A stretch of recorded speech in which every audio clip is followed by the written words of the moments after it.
sonhos, busca de condição de vida melhor para o meu povo.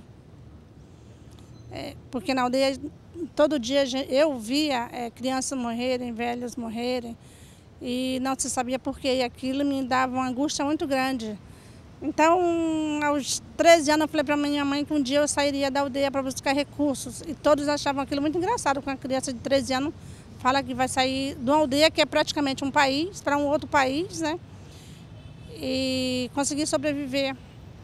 E com 15 anos eu saí, vim para o Rio de Janeiro, aí comecei a estudar, a levar novidade para o meu povo e comecei a encorajar os jovens a sair da aldeia para estudar e buscar recursos. O caso da Índia Turi é apenas um entre os tantos registrados no Brasil. De acordo com o IBGE, só no complexo de favelas da Maré, no Rio de Janeiro, vivem mais de 5.000 indígenas. Mas como saber quem são eles e de onde vieram? Essa é uma pergunta que o Grupo Raízes Históricas Indígenas começa a levantar. Eu observo que a questão do êxodo indígena também acontece da mesma forma que aconteceu com todas as outras populações do Brasil. Se a gente avaliar na década de 70, 60 e daí por diante, a busca realmente de anseios de prosperidade em alguns aspectos. Busca de melhor educação, melhor saúde, melhores...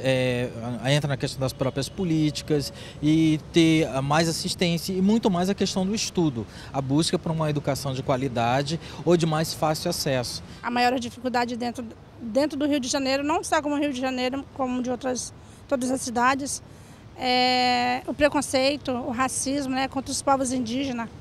Fato esse que muitos indígenas não se intitulam indígena. Falam eu sou carioca, eu sou paulista, mas não falam eu sou indígena. Esses pequenos detalhes fazem com que esses índios não se declaram indígenas ou retornam para suas áreas de origem. Para muitos índios, a mudança não consiste apenas em um choque cultural. Sim, os indígenas, existem algumas populações que negam a cultura indígena de alguma forma. Primeiro fator, discriminação.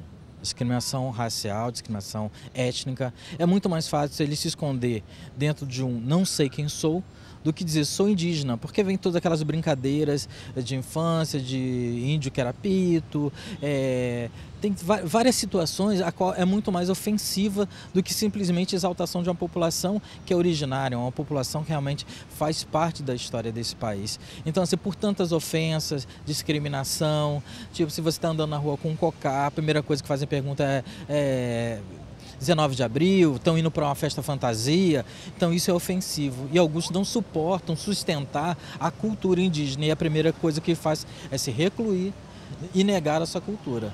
O trabalho feito no Rio de Janeiro vai possibilitar outras conquistas. A PUC do Rio de Janeiro começou desde o ano passado um processo de aproximação com alguns grupos de jovens indígenas vivendo em contexto urbano aqui no Rio de Janeiro, com os quais a gente vem amadurecendo a ideia de um projeto, não apenas de inclusão desses jovens indígenas nos nossos quadros discentes na universidade, esperamos que muito brevemente, mas também como co-pesquisadores, co-produtores de conhecimento sobre a questão indígena ou as questões relacionadas, as expressões da questão indígena no Brasil, particularmente com grande ênfase na questão dos indígenas vivendo em contexto urbano aqui no Rio de Janeiro. Eu sou uma das candidatas a fazer o pré-vestibular e a concorrer à Bolsa, assim como a maioria dos raízes históricas indígenas.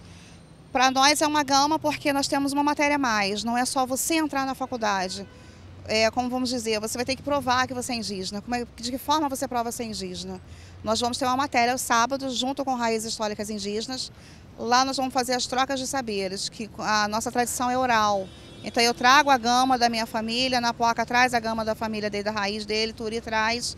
Então se chegar um caripuna lá, dizer que veio do Amapá, automaticamente ele tem que conhecer a raiz dele, ele vai ter que saber quais são os cânticos, reza, toré, tudo que se tira lá. Então nós vamos fazer essa troca.